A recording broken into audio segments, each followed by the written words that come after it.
Hi, Happy New Year. 2025. Oh my goodness. I remember when it was Y2K. And then if you would have thought about 2025, it would have seemed like it was way, way, way out there. And here we are. So before we begin our new year with our meditation practice, let's go ahead and unite ourselves for the first time in 25 to by doing 3 ohms. Remember, uh, when you do any spiritual practice, don't do it because you think you should, you know? Like if you just do it because it's like, well, yeah, that's what they do, so I'm just going to do it, and you don't have any heart in it, it won't change you as deeply. All spiritual practices are really designed to change you in a very, very deep way, to help you to be able to feel your own depth.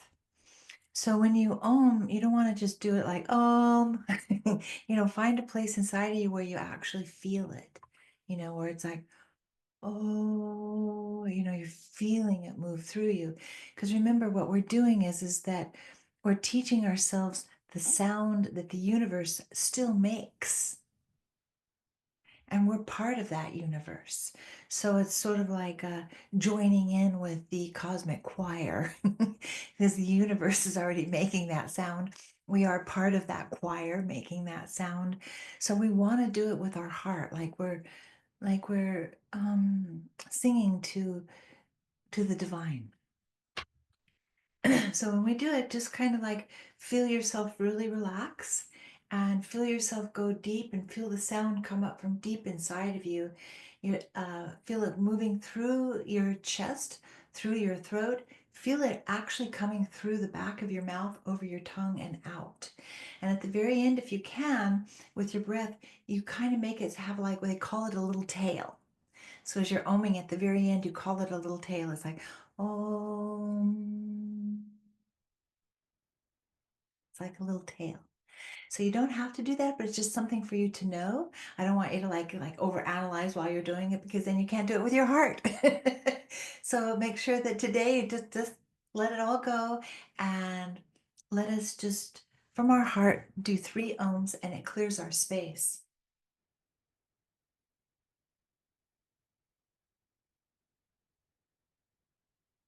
Om.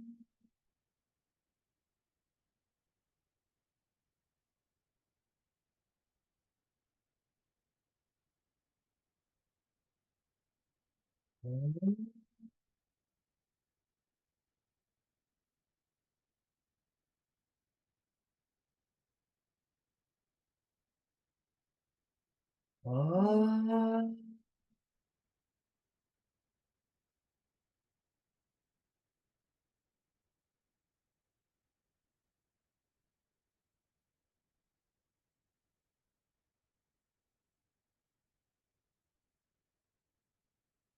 Right?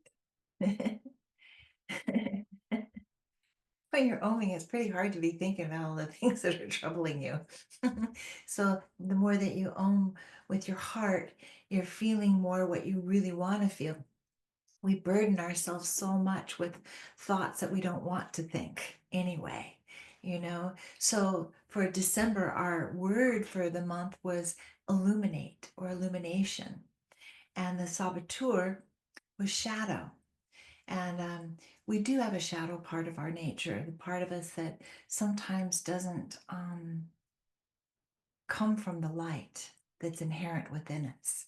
So, like I was talking about the ohms earlier, what you want to do is you want to allow yourself to really feel divinity in any sort of practice to help yourself to feel more peace, right?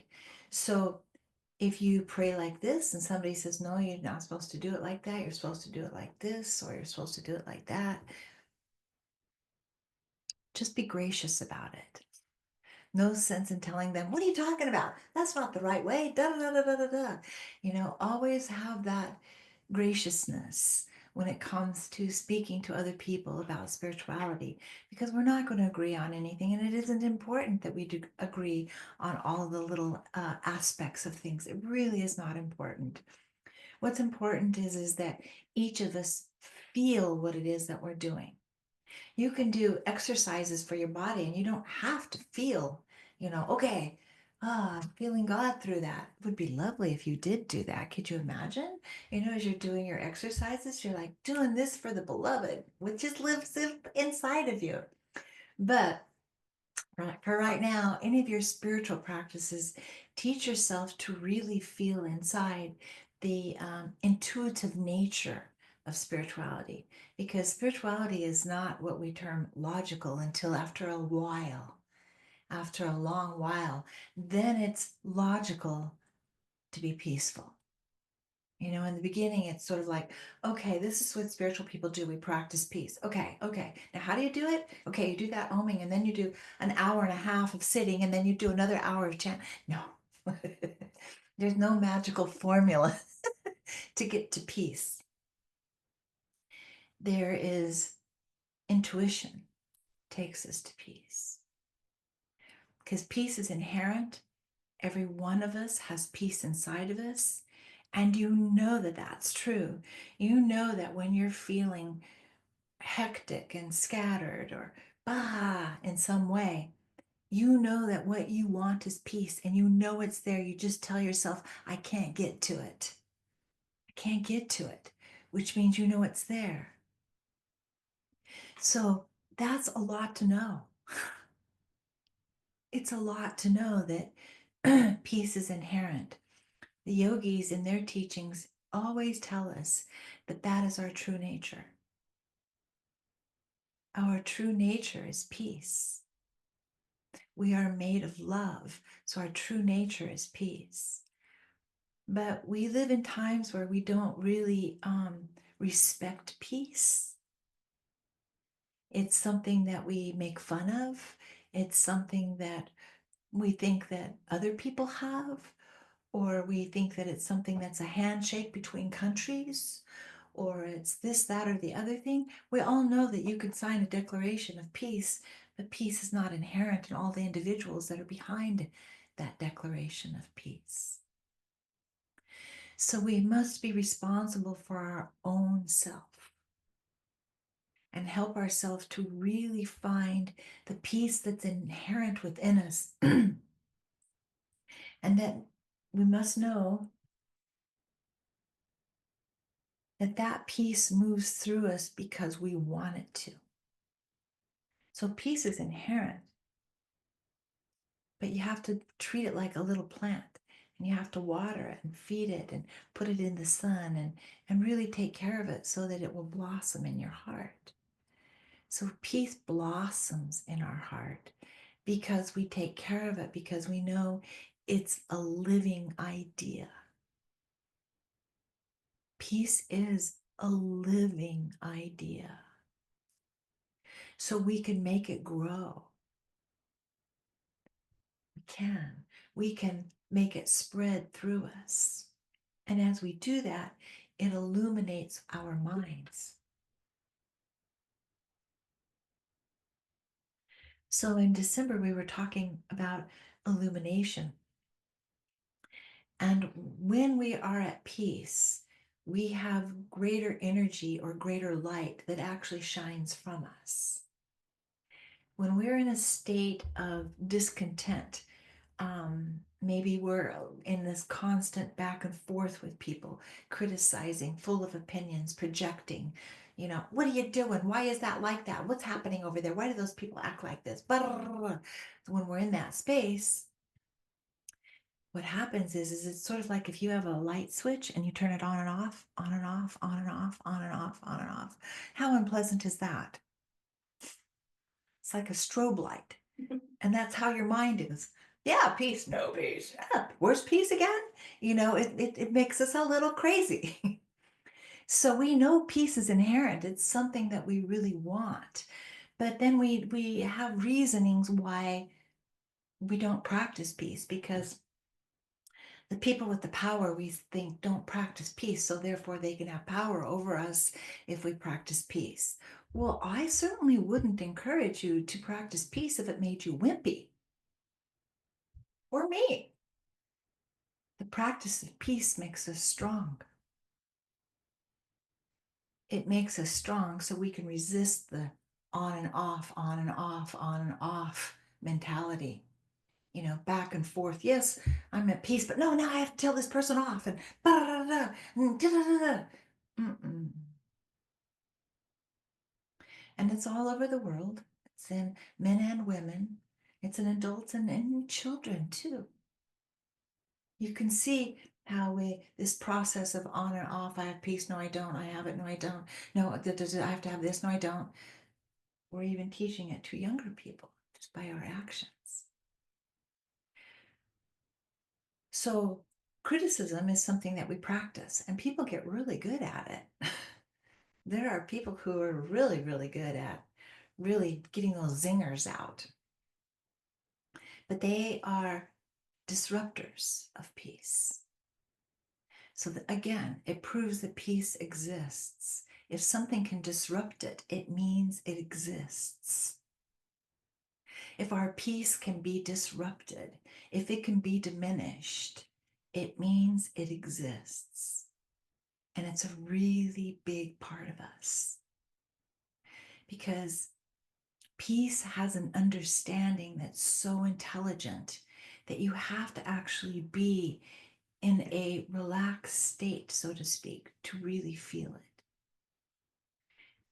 If you're taking a test at school and you are in an environment that it's really loud and you can see people outside the window and they might even be arguing outside the window and things are kind of being a little disruptive in the place where you're taking your test, you're not going to have the peace of mind to be able to pour your heart into your test. And you're probably thinking, but I don't pour my heart into any test. Of course you do if it's something that you want. And if you want to graduate from something, you pour your heart into it. So what I'm saying is that we know that a peaceful place, peace in the air, makes us be at our best. So if you're taking a test, you want a peaceful environment. If you're doing any kind of studying, any sort of research, you want it to be quiet.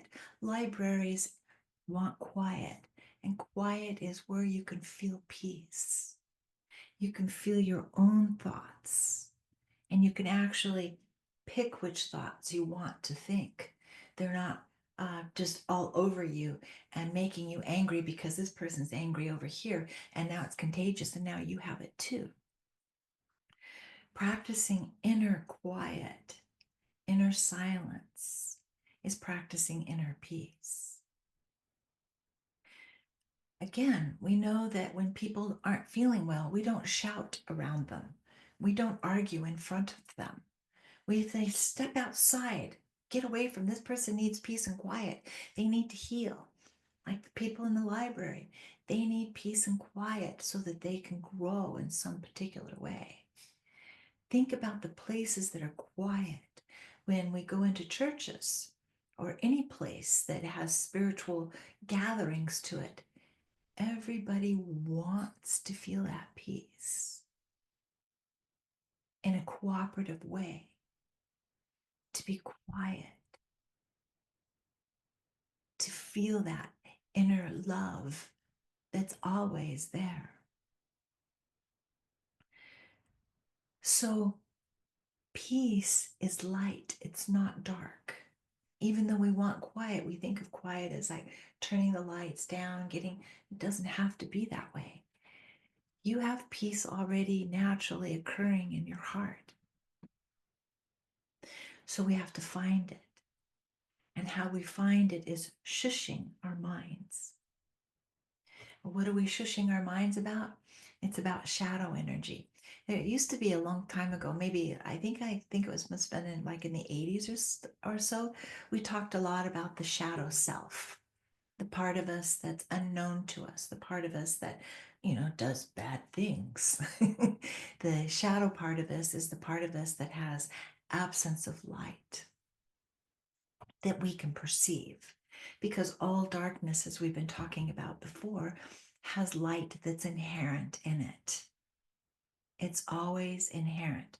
Remember, we talked about crystals. They have light that's inherent in them. So if you rubbed it together, it would spark. You know that when you rub stones together, when you rub sticks together, you get this flame that comes that you didn't see before. Light is inherent in all things. Just because we don't see it doesn't mean it isn't there.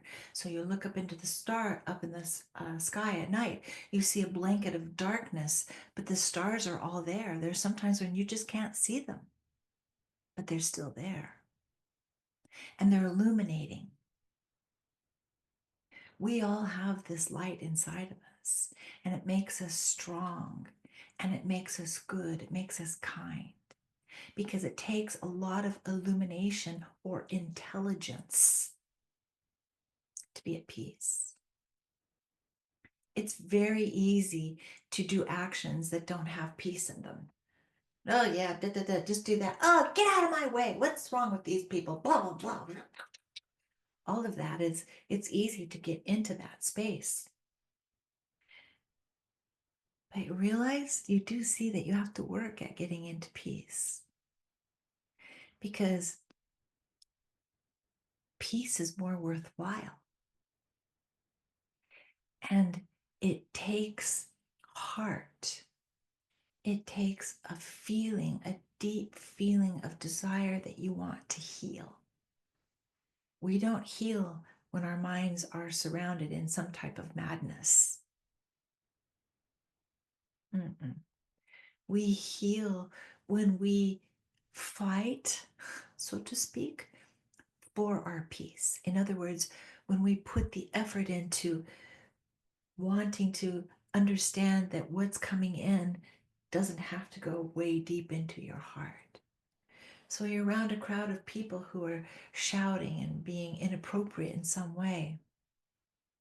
Your peace is still inherent. Theirs is too, but they're not looking for it. It's not valuable to them in that moment. They want chaos, because chaos brings a feeling of power. They're only naive thinking that there's no power in peace.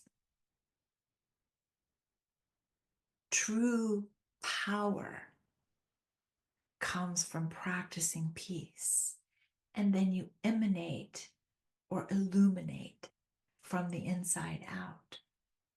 And it actually protects us from being overwhelmed and inundated with other people's thoughts that are not about peace. This is very, very important, because we live in times that are turbulent, and there are a lot of people who do not cherish peace. It is not the main thing that they think of when they wake up in the morning. I want this day to be peaceful. I want to cultivate peace today. I am practicing peace today more than I did yesterday. It's not a whole lot of us, comparatively speaking, but it doesn't matter. All we have to do is hold that space, because other people will feel it and they will want what you have. If they sense that you have peace, they will want that, because it is power. It's empowering. It's illumination. Wherever there's light, there's the ability to get things done. To illuminate the mind, if you're a creative person, to be creative in ways that you know will be helpful to others.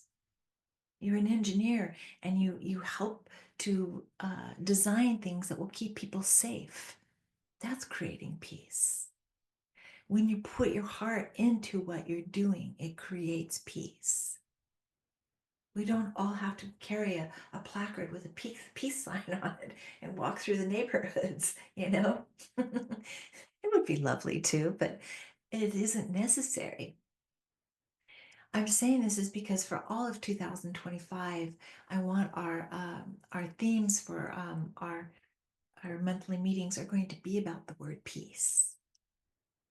So for the whole year, we're going to be practicing peace. Last year, we were practicing intuition, and intuition needs to come before the practice of peace because peace is an intuitive experience. Once you start to feel that peace, you want it. And you're going to want to go back and cultivate it. You're going to want to exercise peace inside of you.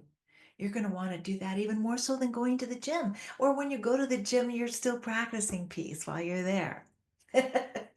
Or you're in traffic. Now you're practicing peace, but you're still in traffic like you were last year. But you're intuiting that you're out of balance.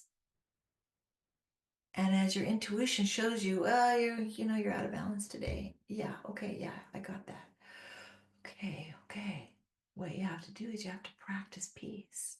And the easiest way to practice peace is to pay attention to how we breathe.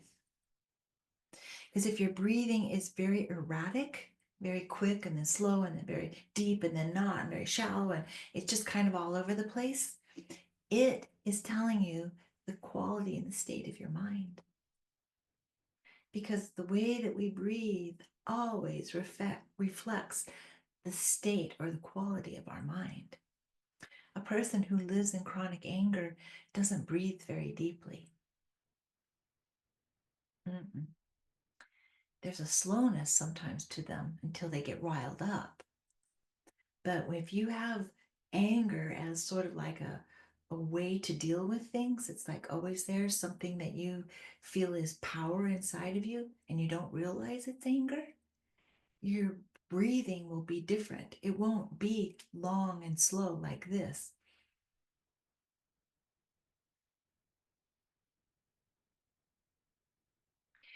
It'll be really shallow and slow with deep breaths from time to time.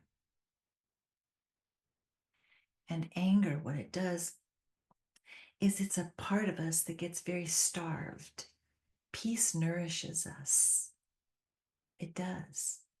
It makes us more healthy in our minds. And when our minds are more healthy, we can actually help our bodies to heal too.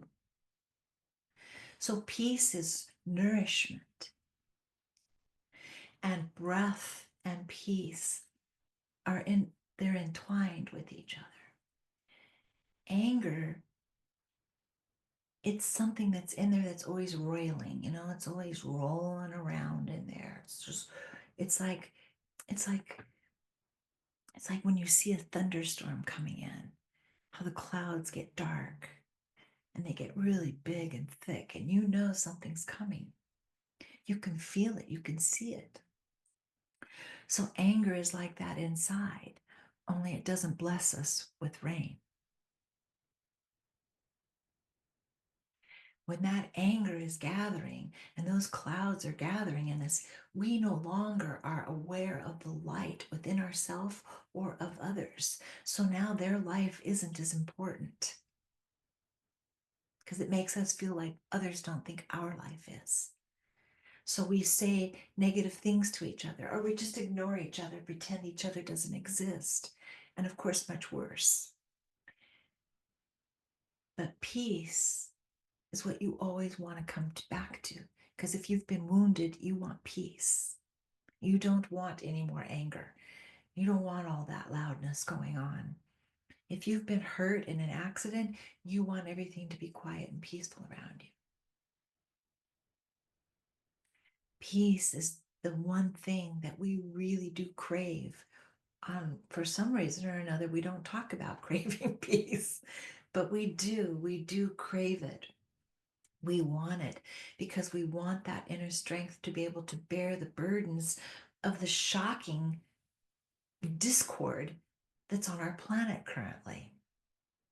It's shocking how loud it is, how negative it is, how mean spirited it is. It's really shocking. Or maybe you don't think it's shocking. I think it's shocking because to me, it's shocking in the sense of how did we get to crave that over peace? How did that happen? Because anger has instant gratification of a sense of power. When you're angry, oh, right in that moment, you feel really powerful and you feel right. And you feel like you're like, this is the way it has to be. And you got to tell these people and you've got to feel like this. And it's like this feeling, and you can feel it throughout your whole body and you can access it just like that. And in a moment, you go from feeling like this to feeling like you're something. But then later on, you're depleted. Anger will deplete you. It will deplete me.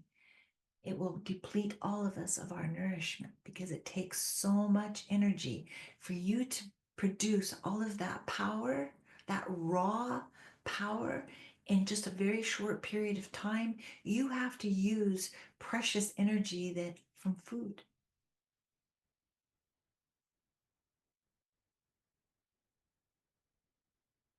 and you're depleted. You've used it all in one fell swoop. So people who live in chronic anger a lot of times have some places inside of them where they really just need to rest, but they can't, because that instantaneous feeling of power is the same thing that we can get from certain kinds of other kinds of highs. It's the same kind of thing. It makes people feel powerful in the moment. If people have had too much to drink, immediately they can feel powerful, and they can sometimes be argumentative because that makes us feel powerful. So we underestimate the power of peace because it's something you have to work on. There's no, there, you can't go to a place like a bar and order a drink that will make you feel peaceful. There might be something there that makes you feel like, hey man, but it won't really make you feel peaceful from the inside out. It won't linger with you, won't be with you the next day. It'll run through you because it's only in your body. When I'm talking about your heart, I'm not talking about that beautiful organ that's beating inside of us like a drum, a beautiful cosmic drum. I'm talking about love, heart, and love. So we want to be aware of being illuminated, of being able to shine, and understand that it's a process. And if you practice peace every single day, even if you could only be consciously aware of it for a total of a half an hour throughout the whole day that you're awake, that's doing something. So what's happening is that, sorry, it moved. Mine's totally moved. Oh.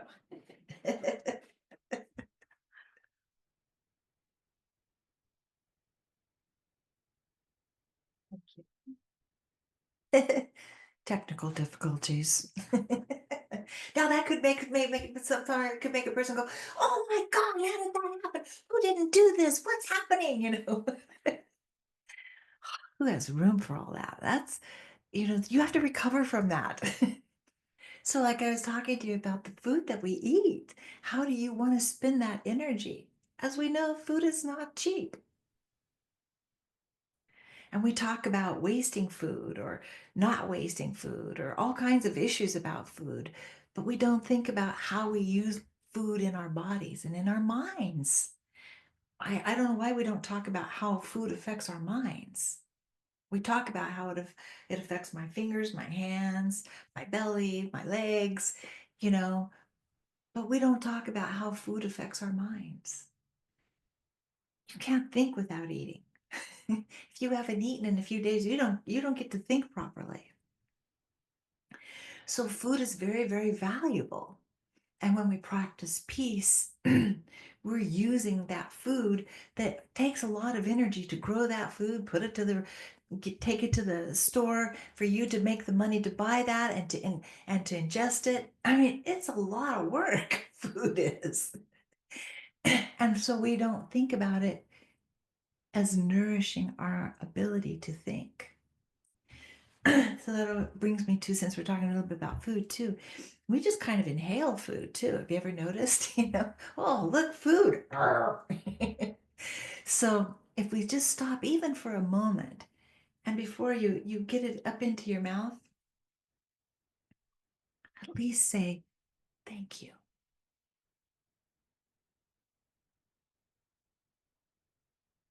And it doesn't even have to be out loud. You could say it with your heart,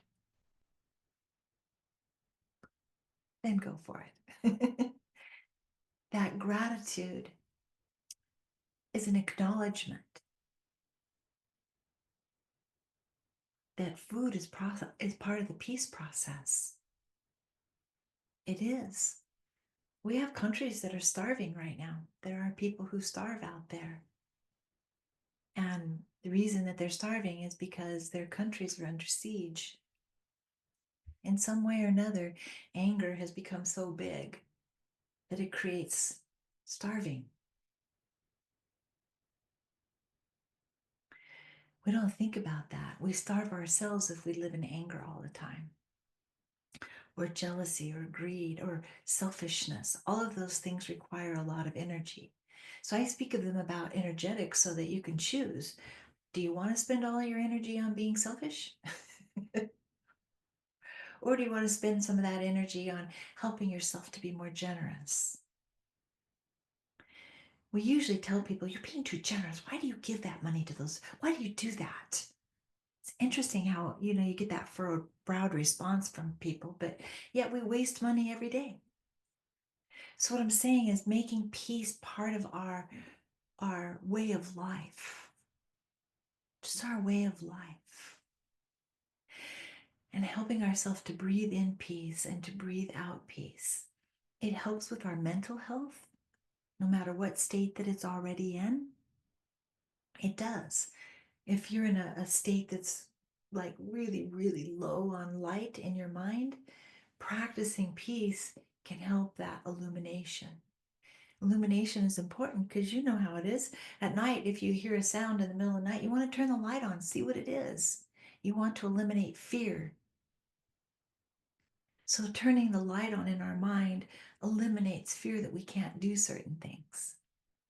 So we want to turn the light on, and practicing peace helps us to turn that light back on so that we can see what's around us and understand that are we in danger from other people, or are we also in danger from within by the way that we speak to ourselves? Because when people speak about hating themselves or thinking they're how horrible they are, nobody will ever see them, they'll never make a difference, you can see that the light can't permeate there because it's consciously or unconsciously perhaps being snuffed out. And then we lose all sense of peace, and we actually begin to think that peace isn't important. It's just a fairy tale. It's just something that you tell children. And you know how I feel about that. You know, if you don't know how to speak to another person in a kind way, ask yourself, how would you speak to a 5-year-old in this particular situation? And remember, when you were 5, I'm sure your mother or father didn't say to you, yeah, it's okay to steal. No worries. Yeah, go ahead. Go get it. No. We teach people to say thank you and please, but we don't teach them why. Why do we say thank you? Not because it's just the right thing to do, not because that's just what happens, no big deal. It means gratitude. It means in that moment, you feel the word gratitude. It isn't just a word. You feel gratitude. It is a feeling. It is. When a person feels grateful, it's like this. You're here. I didn't think you would be here. I'm so grateful you came. You see, it's a feeling. So when we teach a 5-year-old to say thank you, we want to help them to know that we mean it. We say it because we want to. We want to be loving. We want to be sharing. We want that feeling. So see how intuition works? It helps us to feel these words. So they're not just spoken, they're not just written. We intuit them. We intuit what gratitude means. It's like when somebody may have been in a very terrible car accident and they lost this or that in some way or another, but something else was saved. And you can see them capitalize on, but I have this and I'm so grateful. And other people seeing that, they'll say, wow, they lost so much, but they still were grateful. It's the feeling. Virtues are powerful. They remind us that this is what it means to be a human being. It's not just a word. Gratitude is a feeling.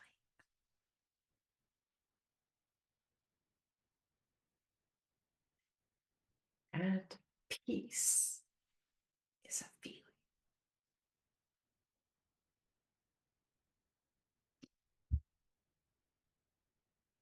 Sorry.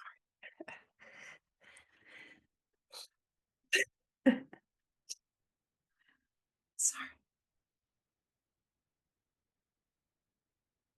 So when I get into these feelings, as you can see, it can't be a passing thought.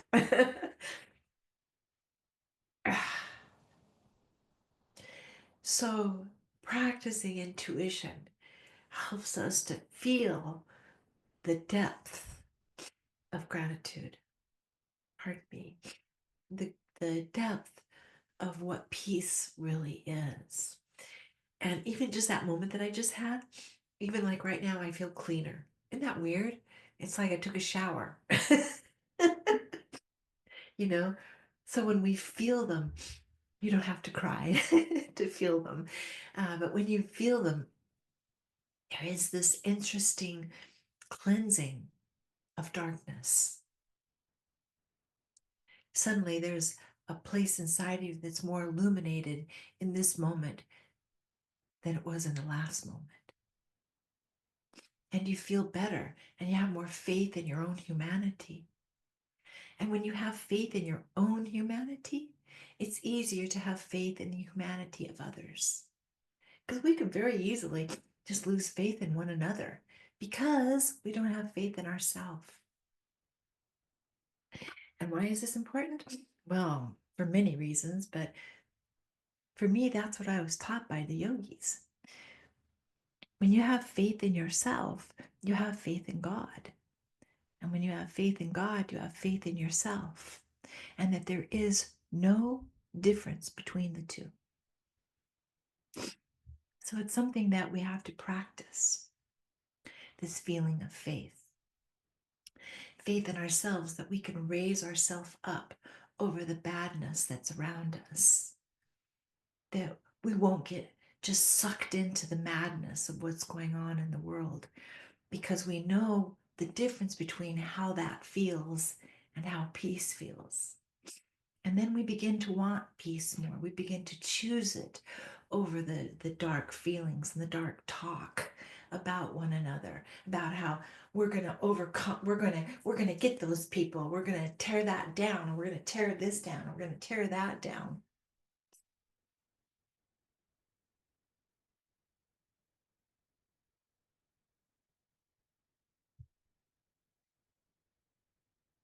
For what possible reason?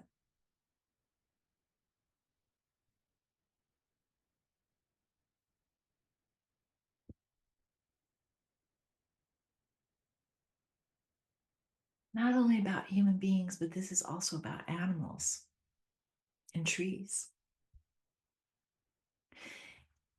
As human beings lose their peace within their individual self, We begin to lose a sense of peace as our collective self.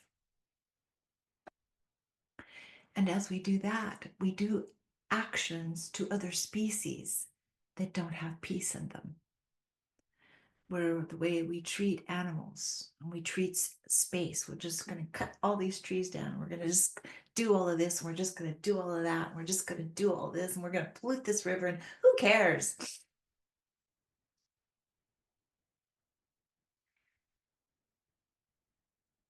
When we have absence of peace, the entire world, every species of animals loses their peace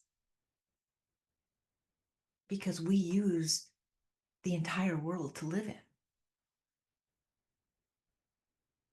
And so we have animals in the ocean, fishes and mammals, and all kinds of wonderful creatures in the ocean who've lost their peace because they've lost their environment. And how did that happen? Because we as human beings lost our peace. And we became very demanding and very self-centered. And we need this, and we're just going to take it, and we're just going to do it, and we're going to do it really fast. And we keep doing it and doing it and doing it. And now the land itself, as well as the oceans and the river, are not at peace. They're not at peace. If you lived in a way where your body was dirty, you didn't have access to a shower and your body was very dirty and you didn't have access to cleanliness, and even the food that you're eating, you didn't have access to clean food, but you had to eat anyway. No, no, you don't want that for yourself or for your family. But we forget that animals have families too. They have homes too. So when we don't practice peace, we don't just affect ourselves or just our neighborhood or just other humans.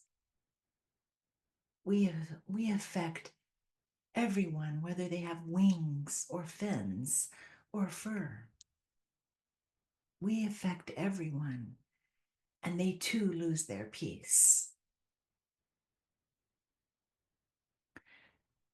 So over this next year, I ask you to practice with us peace every day, to illuminate your own life, your own mind, your own heart with peace. And so when you're out in the world and you walking around and you see maybe there's some animals in distress, maybe you can't do anything about it at that moment, but one thing you can do is to pray for peace for them. I use the word pray. You could use another word if you're uncomfortable with that word. Pardon me.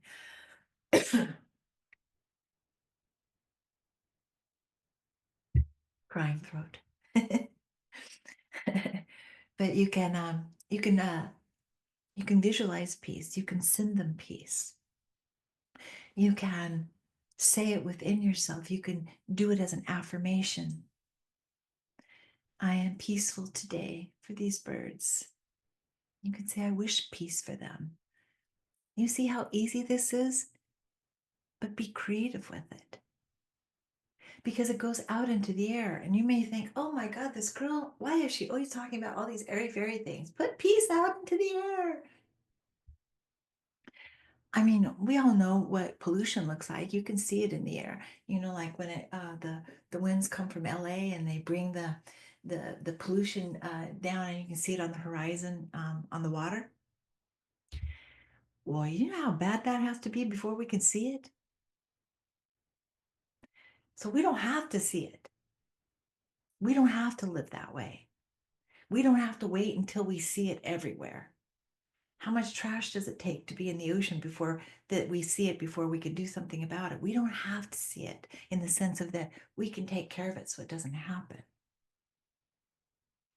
Again, I know people see me as sort of the ultimate optimist.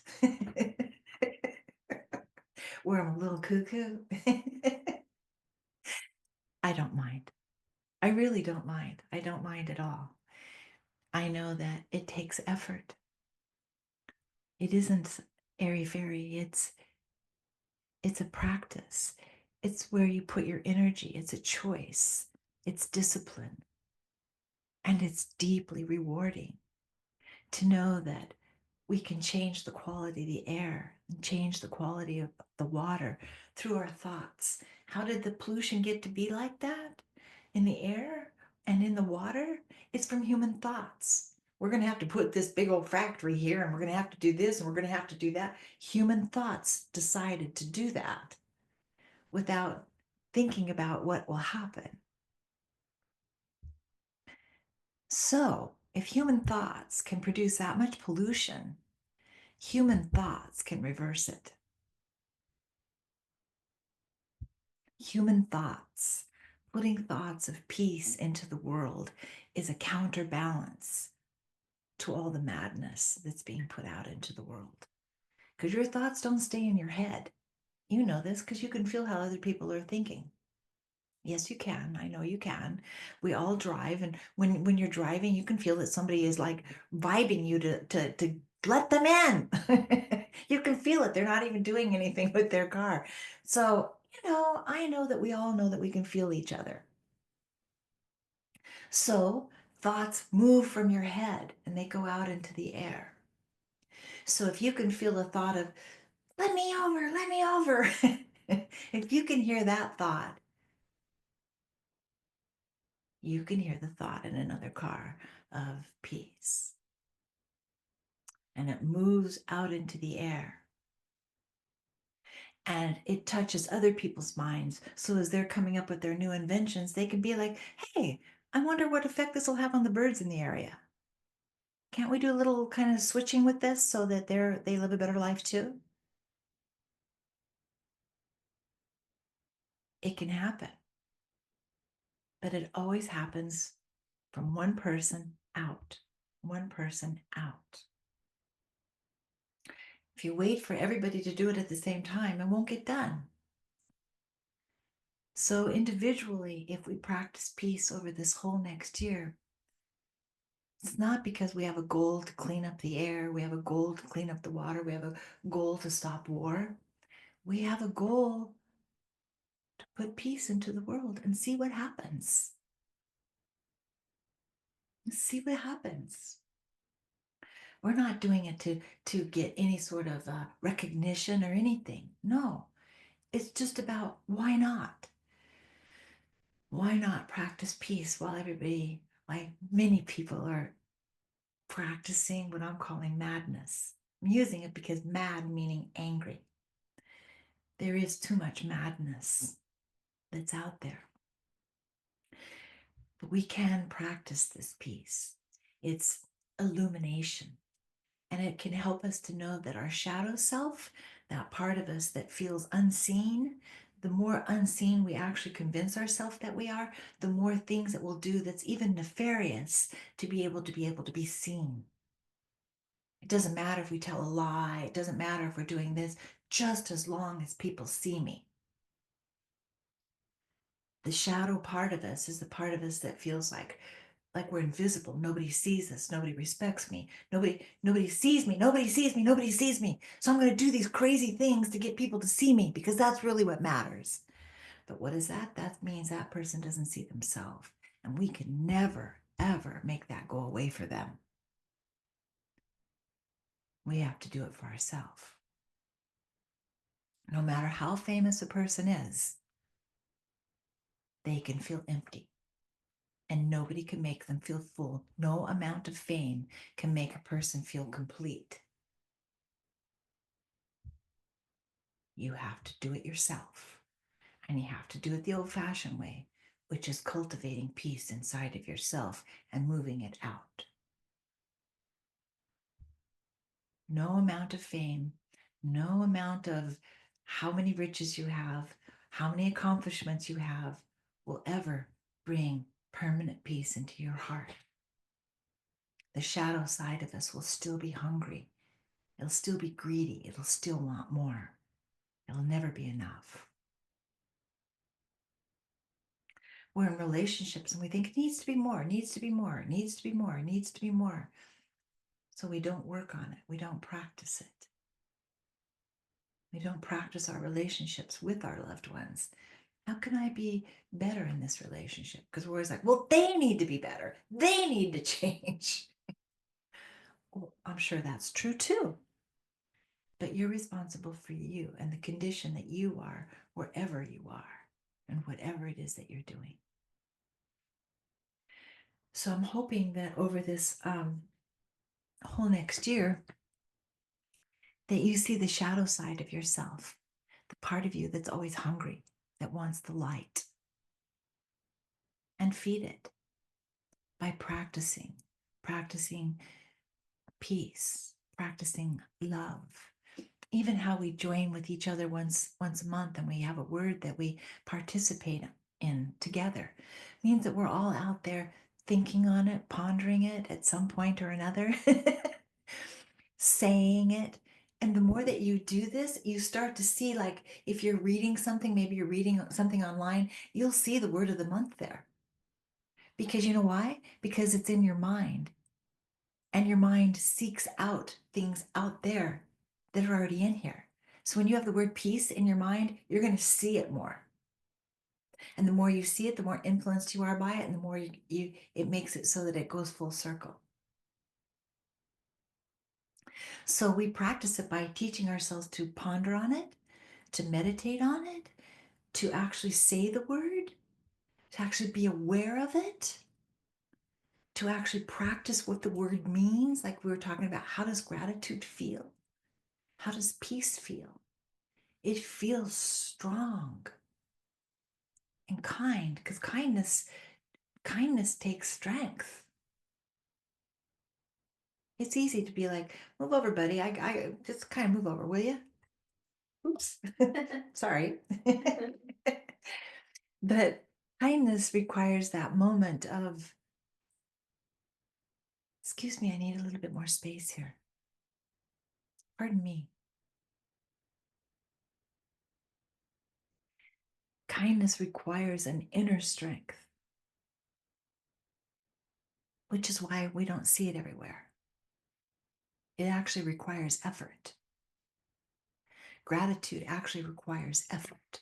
All the virtues that we're going to go over in this whole next year requires effort.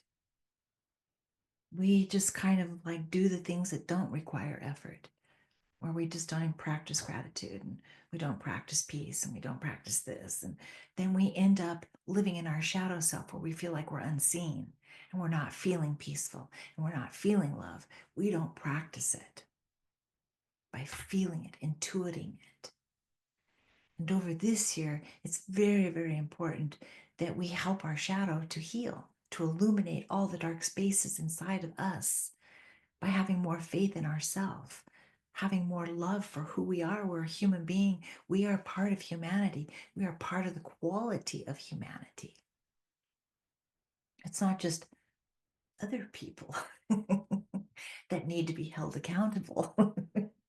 No, because then other people will see you as they need to hold you accountable. No, hold yourself accountable. And you won't be so interested in holding everybody else accountable for their flaws or their faults, because you got work to do. And you're happy to do your own work, to stay in your own lane, so to speak, and to work for peace, knowing that it will emanate and it will move through the air, because your words will have more sincerity. Your actions will have more gratitude. Thank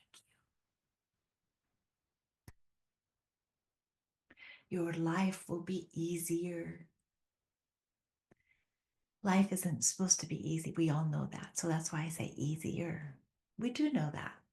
It's not to be easy. People say, oh yeah, it should be a lot easier. I don't know about should, but it isn't. I know you see those people who climb mountains. Oh my gosh, right? Without any equipment. I don't know how they do that. Alex. Yeah, Mr. Alex, I don't know. Honnold. Honnold? Yeah. Alex Honnold? Oh my God. I could barely watch those things that make me so. But I use them as an example because what he does, easy and that kind of mountain climbing, they don't go hand in hand. But what he has is he has inner strength. He has faith in himself. And he takes care of himself, and he knows he has to have a particular mental attitude to be able to climb that mountain. So he wants to climb that mountain, and he wants to live. So he disciplines himself, and he feels better for it. So I'm not a mountain climber, but I have mountains in my life that I need to climb. So I figure you probably do too. So it's important that we get stronger so we can climb those mountains that we have to climb. The things that we don't really want to do, but we know if I do it, it's behind me, then I'll be better off for it. So over this next year, I hope that you want to practice inner strength, strength in your mind, strength in your heart. So when you feel yourself starting to get really angry over some tiny little slight, and the reason that we can get so angry over that is because that little slight, it begins to remind us of all these other slights. And then that gives us permission to overdo. So when you start to first feel the slight and you feel it starting to touch, yeah, and it's also because last week she did this too. And then 10 years ago, she did this. So before you know it, you feel totally justified in having a terrible meltdown. If you have to feel justified, is it really real? Is it really truthful? Peace you don't have to justify because the behavior benefits yourself and everyone around you. So I'm not saying you won't have some anger. I'm not saying you won't have some mess ups going on over this next year or me. We're all in this together. What I'm saying is let's practice together. Since we meet together, why not practice together? And we practice together as showing up as individuals and knowing that there's other people who are also interested in practicing peace. There's something about that that has a comfort, you know? And know that not only will you benefit by it, but your family will benefit by it. And your loved ones, your friends, your coworkers, your neighbors, those that you disagree with will benefit by it. Those that you heartily disagree with will benefit by your practice of peace. And know that this is much better than an argument. You haven't invaded their space to try to convince them to think like you. No. You've decided to discipline yourself and to climb the mountain without even leaving a trace that you ever climbed the mountain. Clean, living more clean in your heart and your mind, and climbing those mountains and getting to the top and knowing that, oh, wow, I feel better because I feel stronger and I feel like I climbed that mountain and I didn't explode. I'm facing the place in me that's felt dark before and wanting everybody to see me. It's much better just to do it because you want to, because it's inherent, because it's loving. So, of course, for January, our word is peace. What else would it be? We'll start the year of peace off with the word peace. There's lots of different saboteurs of peace, certainly, but this time I chose the word chaos. Chaos can be um,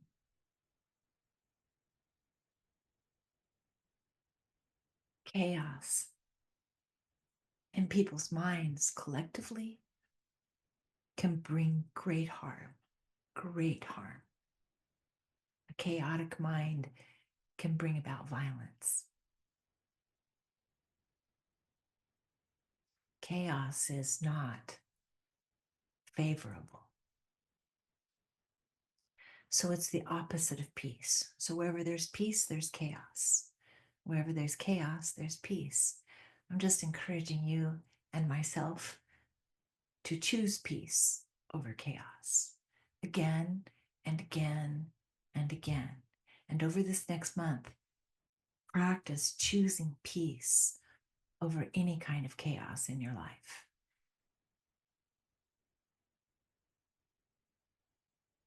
So normally we have meditation right after, but today is an exception. But we will have meditation again next month, right after class.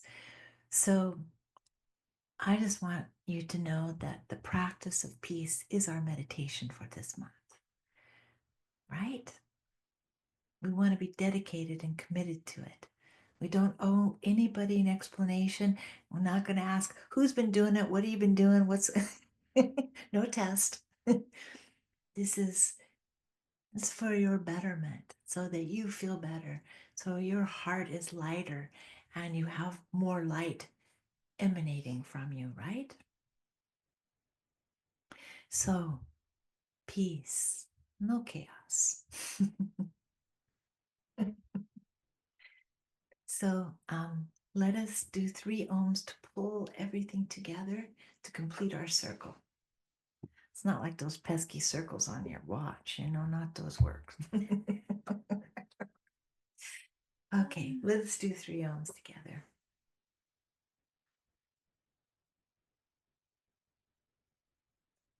Om.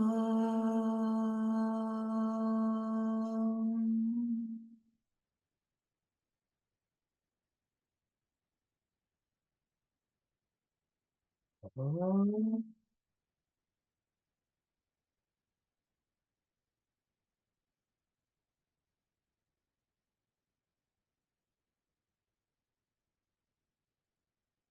Om.